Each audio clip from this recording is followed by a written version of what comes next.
मसीह में आप सबकी सलामती हो। आए हम खुदावंद के कलाम की बातों को सीखें। मरकस की अंजील उसका 4 बाब और उसकी 3री आयत से हम सीखेंगे। खुदावंद के कलाम में यूं लिखा है कि जब वो अकेला रह गया तो उसके साथियों ने उन 12 समेत उनसे पूछा कि यीशु मसीह तमसीलों में बातें करता था। उसने उनसे कहा, तुमको खुदा की बादशाही का भेद दिया गया है। सुनो, देखो, बोने वाला बीज बोने को निकला और बोते वक्त यूं हुआ कि कुछ राह के किनारे गिरा और परिंदों ने आकर उसे चुन लिया। बोने वाला जो राह के किनारे गिरता है, जहां कलाम बोया जाता है, ये वो है कि जब उन्होंने सुना तो शैतान फिलफौर आकर उस कलाम को जो उनमें बोया गया था उठा ले जाता है। अबलीस आता है जब हम खुदा के कलाम को सुनते हैं, अबलीस आकर हमारे दिलों से चुरा के ले जाता है और हम जड़ नहीं पकड़ते।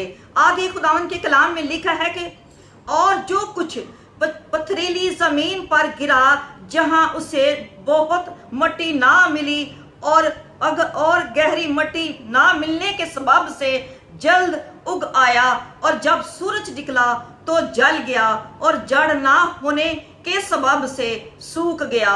और इसी तरह जो पथरीली जमीन में बोए गए वो ये हैं, जो कलाम को सुनकर फिलफौर खुशी से कबूल करते हैं और अपने अंदर जड़ नहीं रखते, बल्कि चंद रोज के बाद फिर जब कलाम के सबब से मुसीबत या जुल्म बरपा होता है तो फिलफौर ठोकर खाते हैं।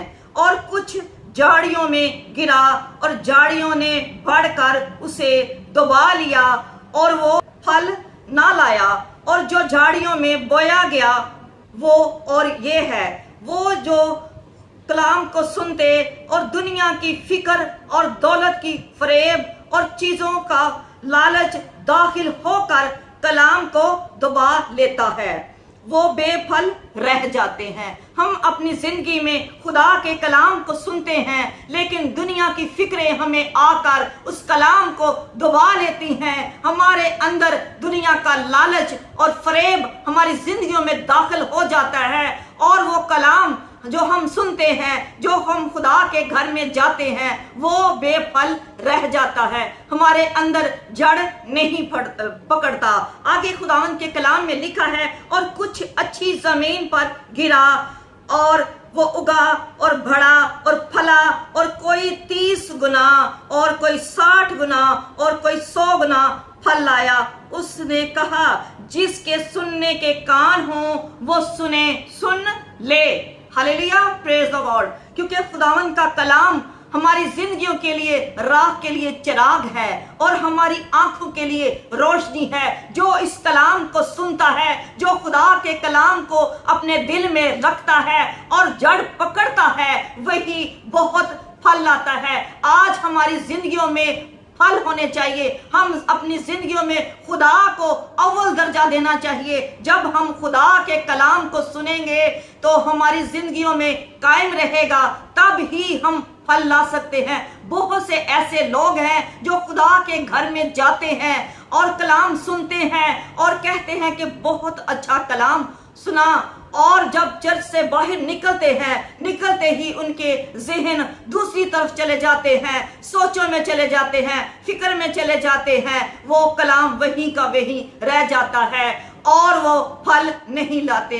जब वो अपनी जिंदगियों में कलाम को अपने दिल में रखेंगे, कलाम को अपने अंदर रखेंगे, वो हमेशा उनकी जिंदगी में कायम रहेगा। अबलीस बेशक जितनी मर्जी कोशिश करे उसको अपनी जिंदगी से दूर करें। जब आप खुदा के कलाम पर अमल करेंगे, खुदा के साथ आपकी रफाकत होगी, आपका रिलेशन खुदा के साथ मजबूत होगा, तो कभी भी अबलीस आकर आपकी जिंदगियों से कलाम नहीं चुराएगा।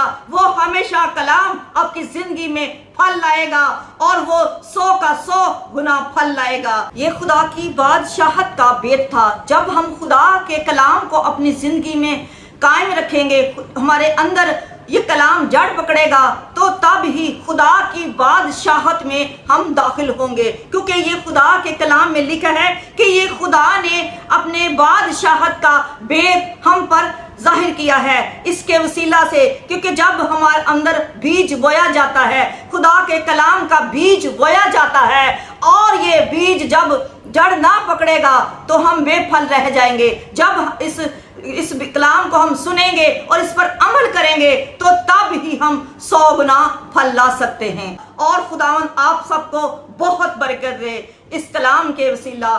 آمین آمین.